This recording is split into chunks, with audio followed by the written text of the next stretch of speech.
I got to tell you, Daniel Jones, considering they have very little pass protection and no receivers, to me, he hasn't looked great, but he's looked pretty good. I have to admit it. Saquon Barkley, best guy on the field in any game this week. It's so great to see, but the positive energy out of Brian Daboll, it's fun to be a Giant fan.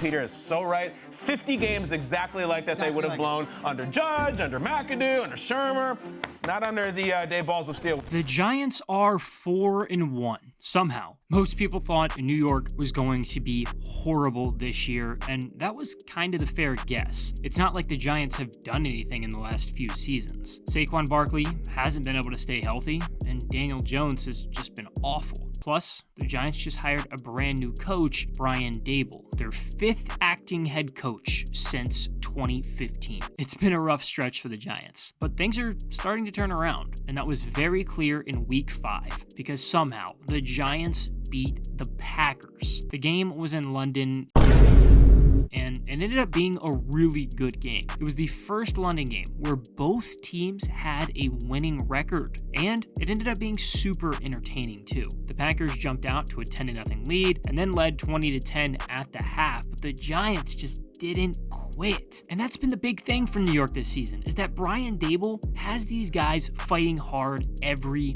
week. The Giants ended up scoring back-to-back touchdowns in the fourth quarter and held on to win 27-22 in one hell of a game. It was hard to imagine New York could knock off Green Bay, but the Giants have just found a way over and over again this season. The Giants literally started this year down and came back in dramatic fashion. Week 1, New York was down 13-0 at the half to the Titans and managed to come back and score a touchdown in the final minute before Brian Daboll made a very ballsy call and decided to go for 2. An extra point would have tied it. Instead, the Giants went for it and Jones hit Barkley for the win, 21-20. Just a purely insane play call and game. The next week, New York faced Carolina, who we all kind of know isn't great, but still, with 3.5 minutes left, they ultimately won that game 19-16 after it came down to the wire, and Graham Gano drilled a field goal. The only loss of the season came in Week 3 to rival Dallas. New York even led in that game late into the third quarter, and then Dallas found a way with Cooper Rush and ended up winning 23-16. Week 4 against the Bears was even more boring,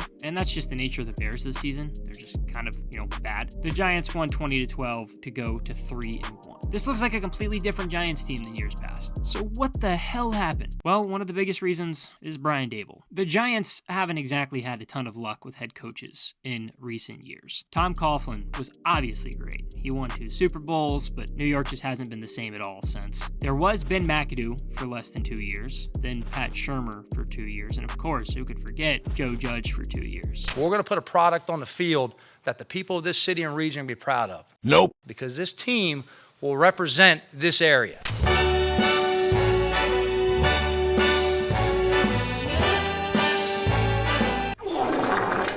Seemed like Giants were maybe going to hold on to Joe Judge. I think they kind of got bullied into getting rid of him because everybody knew he was a bad coach. Finally, the Giants hired Brian Daboll this offseason, and it's gone pretty well so far. He just seems like the kind of guy who knows how to win. He's been a part of 5 Super Bowls and a national championship team. He was the assistant coach of the year 2 seasons ago in Buffalo, where he was the OC, and he pretty much groomed Josh Allen into what he is now. He's now 4-1 as an NFL head coach, and he's done the impossible. Made Daniel Jones look like an NFL quarterback. Sort of. The Giants did decline Jones's 5th-year option, so he is really down to his last chance here. If he fails this year, it's probably over. He hasn't been good enough. His rookie year, he was actually pretty solid, and the last 2 have just been rough, man. 11 touchdowns to 10 interceptions in 2020, and then 10 touchdowns to 7 interceptions in 2021. This is a make-or-break-it year for him, obviously, and he's going to be looking for a free agent deal to probably be a backup and learn behind someone. The reality is, he just hasn't been very good. I mean, even this year.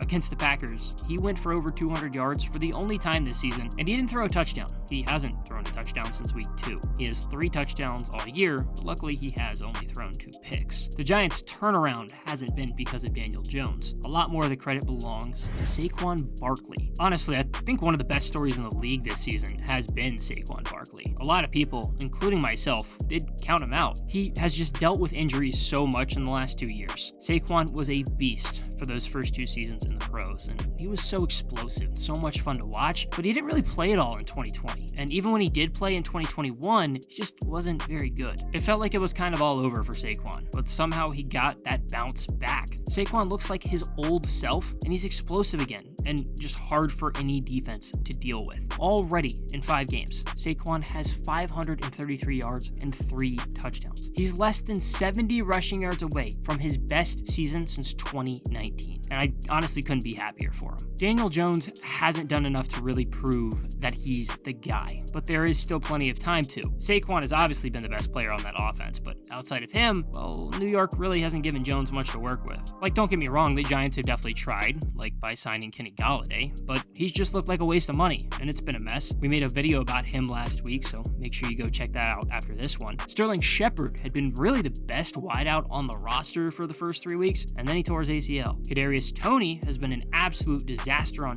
his own too. He was a first-round pick last year, and he's got that talent. I just don't understand where the issue is there. We haven't seen much from Wan'Dale Robinson, who the Giants just took in the second round. There are still just so many questions and concerns when it comes to that receiving core. But honestly, who cares? Because the Giants keep winning for whatever reason. We've gotten to a bizarre time where the NFC East is statistically the best division in football. Who would have ever thought? The Giants somehow are 4-1 and are on a fast track to the playoffs as long as they don't screw everything up. The Eagles, going into Sunday, are literally the only undefeated team in football. The Cowboys lost Dak Prescott and still stood at 3-1 before Week 5. You do also have Washington, who they're just not very good.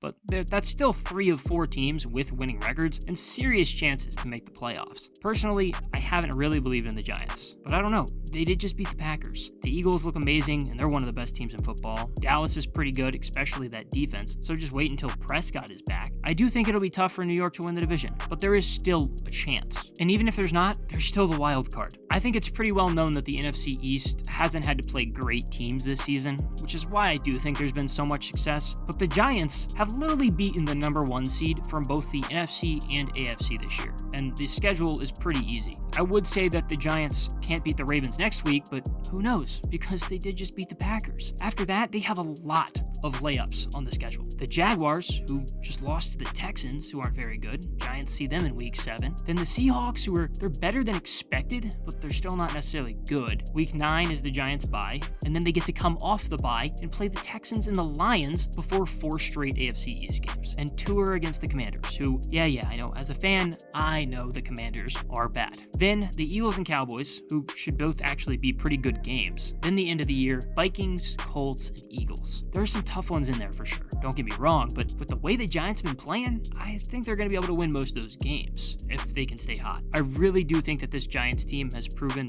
that they're a team that can make the playoffs, and while I am still questioning if they're truly a good team or not, they're already 4-1, and they're playing some bad teams for the rest of the year. I fully expect the Giants to be playing well into January, but I still don't know how.